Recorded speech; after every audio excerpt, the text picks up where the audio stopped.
दोस्तों सब्सक्राइब करें हमारे चैनल को और बेल आइकन को दबाएं ताकि आप देख सकें हमारी वीडियो सबसे पहले।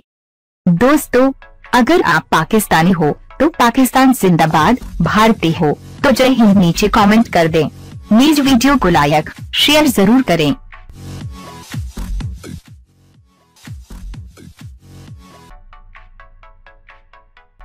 दोस्तों, क्रिकेट की तारीख अनोखे वाकयात से भरी पड़ी है। ऐसा ही एक वाकया पेश आया बांग्लादेश और जिम्बाब्वे के दरमियान ढाका में खेले जाने वाले दूसरे टेस्ट के दरमियान, जब एक बांग्लादेशी बल्लेबाज ने सेंचुरी बनाकर ग्राउंड में सजदा किया तो साथी बल्लेबाज से रहा न गया और उन्होंने भी सजदा करने के लिए अपनी पेशानी जमीन पर रख डाली।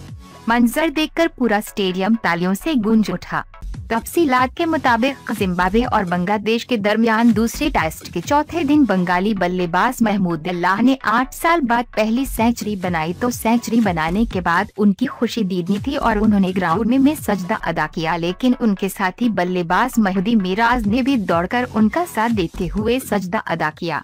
महदी मिराज का सजदा इतना तवील था कि महमूद अल्लाह को सजदा करने के बाद महदी मिराज का इंतजार करना पड़ा। क्रिकेट की तारीख में ये वाहिद वाकया है जब एक बल्लेबाज ने सेंचुरी बनाई हो तो साथी बल्लेबाज ने उनके साथ सजदा अदा किया हो। आप भी वीडियो देखकर अपनी राय जरूर दें। शुक्रिया। पाकिस्तान।